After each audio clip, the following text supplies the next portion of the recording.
Right now it is time for the Berkshire Edge on air. You can find the Berkshire Edge at theberkshireedge.com, and we get together with David and Marcy just about every week. Good morning, guys. Good morning. How are your knees? Well, I got the left knee done, and it's a little sore where they did the stem cell transplants into that, and it's healing very quickly. And in about another 3 weeks, I'll go back. We'll see how it's progressing, and then schedule the stem cell therapy for the other knee. But the great thing about this is I had the treatment actually on Monday and Wednesday, and I came into work for a few hours Thursday afternoon, was in Friday, spent too much time here, but now back this weekend. If I had had major knee replacement surgery, I still wouldn't be here. Right. So modern. This is going to do what? This is going to... What it does is they extract your stem cells, then they take a look at them, and they find the stem cells that will benefit the knee, like your cartilage, like your tendons, like your ligaments, and bone structure. And right. they then re-inject that into your knee, into the bone, and because they're your stem cells, they help repair things. Now, one thing they can't repair is I had lost my ACL many years ago. If it's not there, it's not going to build a new one. But if they're there, it will re-strengthen, reinvigorate, and regrow cartilage, and also strengthen bone. So amazing. It's amazing. Modern technology is really amazing, and we'll see how it goes. And I have now, since I've been posting about it, now up to about 25 people that are following me, and they want to see how the first knee operates and then the second one, and because none of them want to face that prospect right now of a total knee replacement surgery. So we'll see. It's an interesting thing. It's a very interesting thing, and we'll see. You're having this done locally too? No, this is out of Wilton, Connecticut.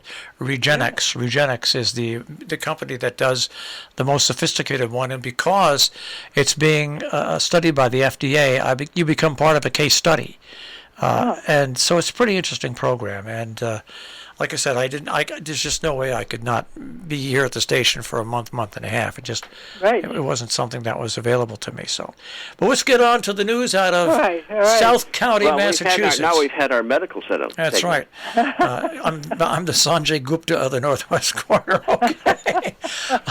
Let's talk about the Housatonic Elementary School. It's unoccupied. One thing that's not going to happen with it, according to you guys, and probably very, very smart, is that it's not going to be demolished.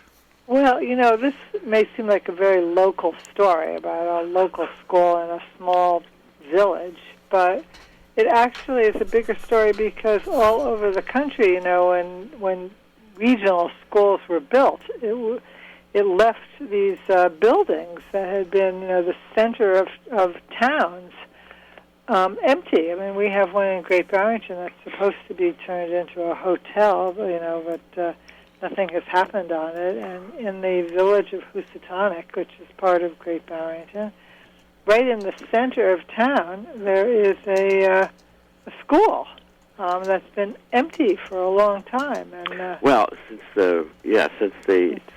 Monument Valley. Since the high school was they built a new elementary school, which for the region, and so these little village schools that were left to were abandoned really, and then they have to repurpose them in some way. And it is right in the middle. I mean, it's the most prominent spot. There's a sort of a green area right in the middle of the playground, right, and a park right in the middle of the little village of Housatonic. And the school is right there. Yeah. So, and there's been lots of discussion over the years about what to do with it. Somebody a couple of years ago proposed a kind of mixed use of businesses and apartments, and it kind of fell through for lack of funding. And so now people have been talking about demolishing it, but the Housatonic Improvement Committee met the other day, and they said demolition is not an option. And there's a clear consensus that even though there are huge issues with the building, that the members of the committee are 100% in favor of saving the building. Now they have to figure out what to do with it because it is rotting away. But what makes it such an interesting story is that years ago in the village of Amenia, they have a big old town hall. I mean, they had a big old school that was closed, and the town hall needed more space. So they got this huge building.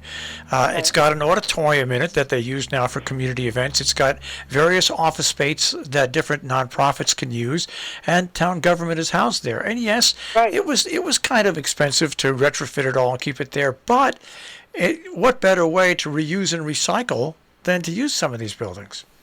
Yeah, no, is that the sort of building that looks kind of like a church in Amenia on Route 22? It's off. It looks like an old school. It's got a ball field next to it and everything. Yeah.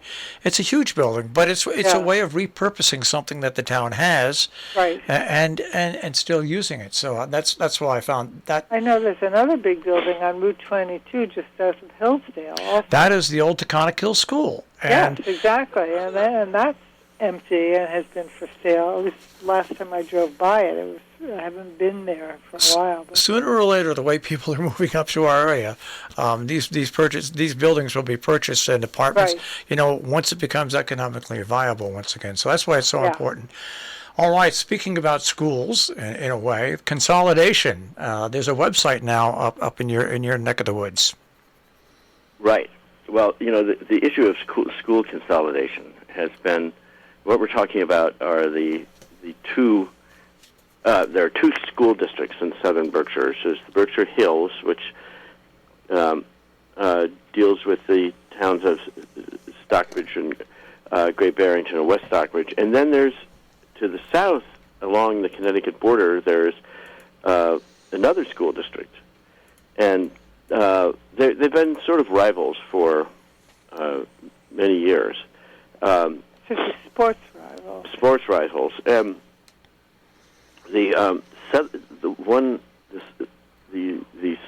most southern school district has really seen a decline in the number of students, and the question is what to do. Whether it wouldn't be a good idea to just merge these two school districts, that rather than have two bureaucracies running these districts, make one larger consolidated district, and that's what this is about. Especially in view of the fact that some of the schools are, especially in the southernmost region, they're just a declining enrollment. Yeah, for example, in the last 20 years, the K-12 enrollment in the region has dropped from about 2,700 students in the year 2000 to 1,800 in 2020. So that's a one-third drop. Yeah. And its enrollment is expected to continue to decline another 28% over the next decade. Now, of course, lots of people have bought houses in the Berkshires in the last year, many of whom are younger people with children. So there may be a little blip up, but nevertheless, it's unlikely that it's, we're trending older, and it's unlikely that there are going to be very many more kids. The private schools, of course, are really full, but the public schools are not. And the question about whether or not to consolidate, there are a number of questions, but one is the distances. That from one end of the district to the other, it's going to be a very long bus ride for some kids. Yeah. For some kids, and also it's not local anymore. The school is no longer local. I mean, there are lots of questions that have nothing to do with education and staffing. That's what. Sooner or later, it seems to come down to that. Here's a good news story, though, and that is Dan Dwyer can talk about theater. Yes, he can. It's good for all. He's really good. It's good that we have theater back. Yes, Yes. it is. It is, and we've been going too.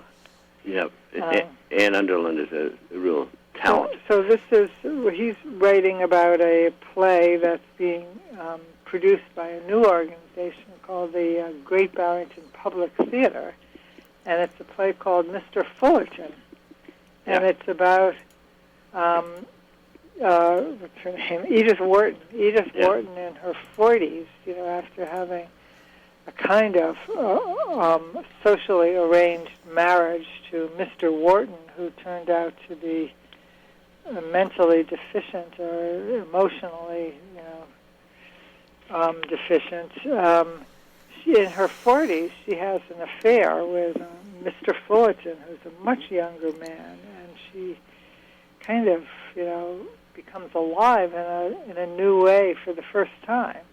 But Mr. Fullerton is a real cad, and he's a womanizer, and although, Edith is very much in love with him, he's not very much in love with her. But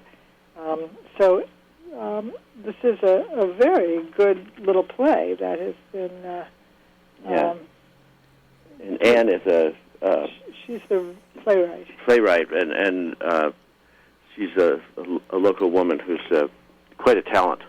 Yes, she did a play last year, or it's been developing for the last couple of years, on Jenny Jerome, who was Winston Churchill's mother, who was also a woman who had lots of affairs, and a very bright, interesting woman who had lots of affairs outside of her marriage, and it was a very good play. So this is a very good play. I don't know. I think it's continuing to run for another few days.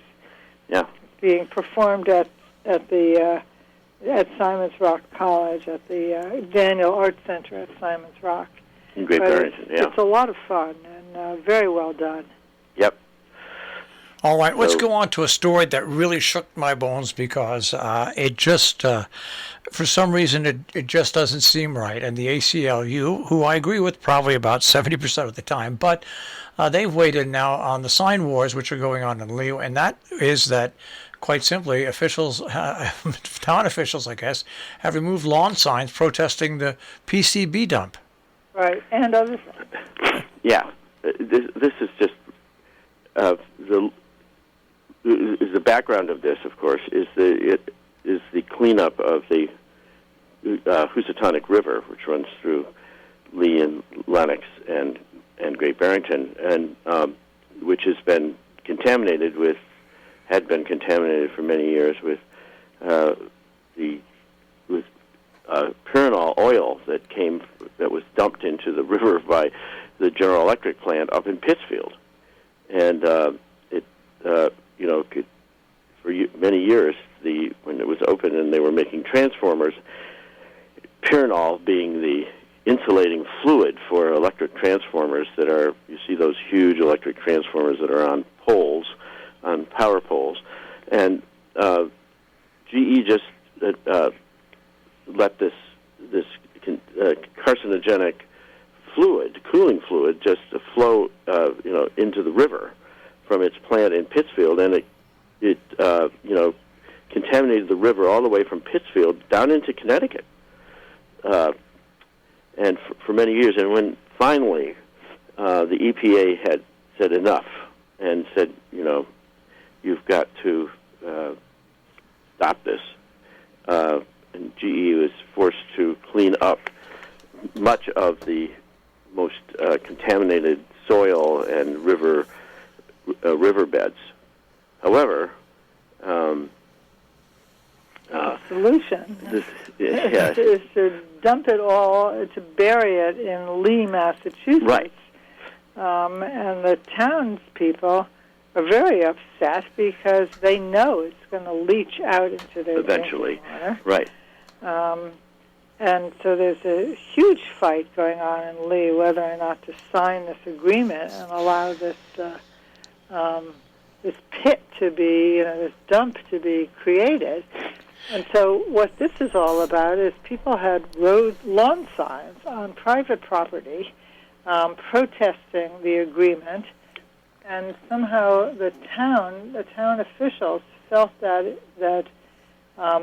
they were authorized to go around and pick up all the lawn signs and take them off of private property. I mean, it seems to me outrageous that is. they felt that they could do this. It is. It is outrageous. And not only that, not only did they take those signs away, but they took up other signs, and like the Historical Society is complaining that they have an exhibit running at the Lee Library called Lee Earns a Living, and 30 to 40% of those signs are also missing.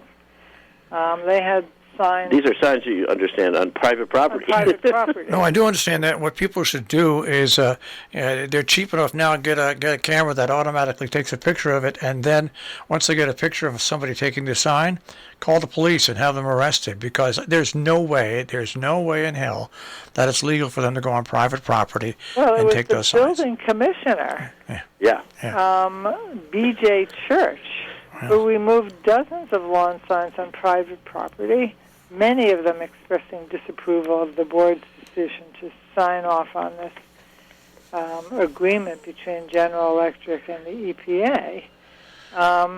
And so now the ACLU has joined in, has expressed an opinion that they're not supposed to do this. Well, I hope it gets rectified, because they're supposed to give whoever has the sign up, if the sign is objectionable, they're supposed to be given 20 days to cure it, and instead this person just went around and picked them all up. All right, we've got about 3 minutes left. Let's talk about your final story, and that the alleyway next to Tom Toys, and there is now a muralist that found that spot. Yeah, isn't that this is kind of an interesting story about what to do with the walls of the brick walls of this little alleyway. And actually, this was instigated by a marijuana shop. I mean, there's Calyx Berkshire Dispensary, which happens to be, by the way, a woman-owned dispensary, owned by a woman named Donna Norman, and she I think bought this building or rented it, and there's a big empty wall along the alley, and so she's hired this muralist named what's his name? Haynes is his last name. Joel Haynes. Joel Haynes. Yeah. And he is creating something gorgeous there. Well, that's a nice story, and because I was afraid when I looked at that story. Oh no, is somebody really complaining about this? But it's nice that that's not.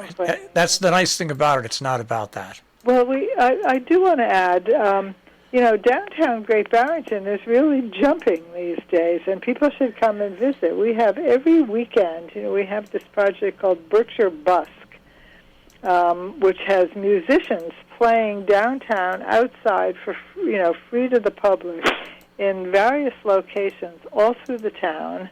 There are restaurants out, serving outdoors on Friday and Saturday night, and now we have new muralists and and really, I mean, there are so many people walking the streets of downtown, and there are new shops, and it's miraculous that we were worried that that things were dying, but I must say that the town of Great Barrington is so lively now, and there's so much going on. It's well worth a visit. I can tell you it extends beyond Great Barrington, because the traffic in northwest Connecticut and adjacent eastern New York has been significant. And once again, houses are being put on the market and gone sight unseen in a day or two. And not even inspections.